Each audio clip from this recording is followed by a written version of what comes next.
Hi, this is a brief screencast to remind you of some of the basic features of using D2L. This is not your course page, but this is a previous courses page to give you an example of how it works. To begin, your course page should also have this news feature. That is the largest screen in the news page for a specific reason. That is the way I will directly communicate with you. You can think of it almost like lecture in a face-to-face classroom. This is where I will post any information about our course, whether any assignments change, whether you need to know something, how I can help you or guide you. All of this news page is exactly the same for everybody in the course. So you're all seeing the same thing. Over here to the right, we have the reminder about my email that I do not check D2L email, and my email address at Highlands is right there if you ever need it. Below that is the calendar feature. This course, because it's almost over, does not have a lot of upcoming events. Yours will. I put every single deadline in the calendar. You can trust that calendar to be right. However, I'm not immune to human error.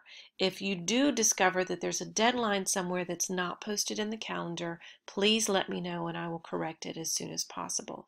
Sometimes I have a tendency to transpose numbers.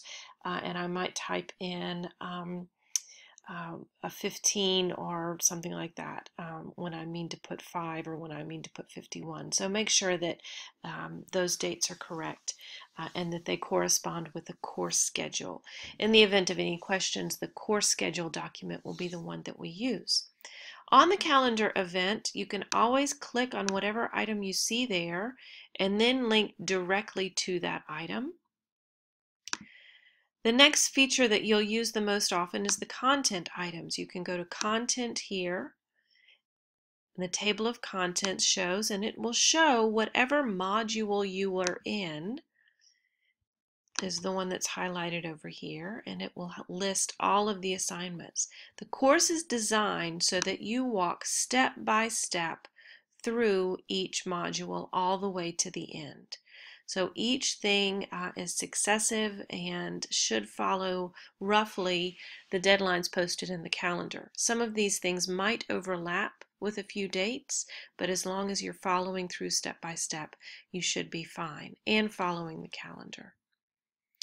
Each one of these features will also have descriptions or links. That introduction discussion will link directly to the discussion. Another place to get there is by going up to assessments. Content items are all of the items that I have put into the course for you to use and look at. Assessments are all the different ways that you can be graded.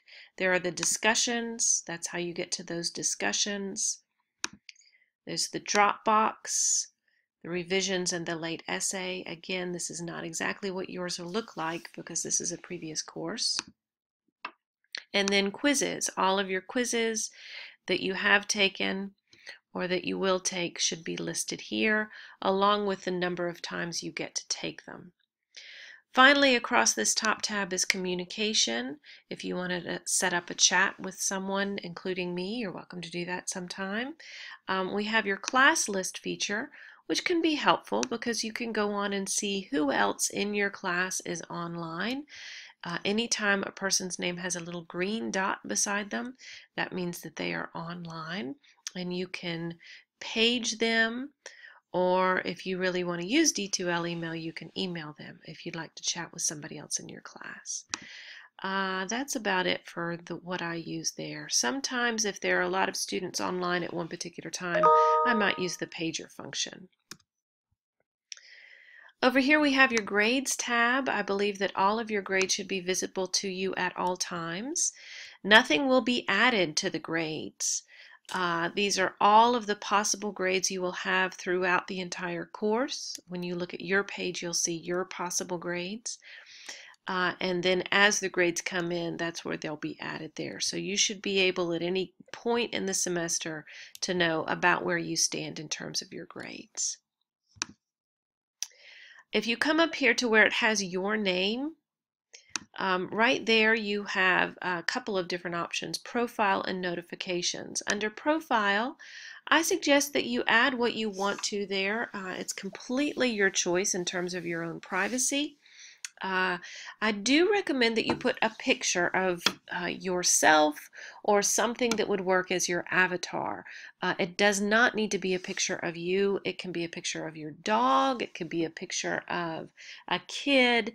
It could be a picture of a flower.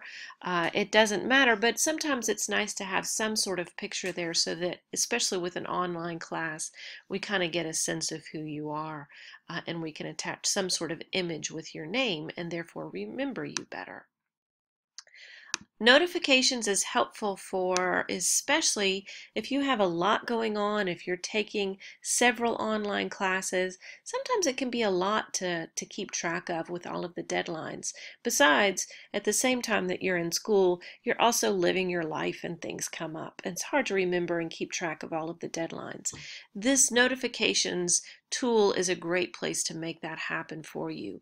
You can set up your email address to send it to whatever email address you want, or you can set up a mobile number if you have a smartphone, and it will send you messages about Dropbox, about grades, about content, when things are due. It will remind you when a quiz is due or when a paper is due or when an assignment is due, and you can use that as a way of keeping track and time management.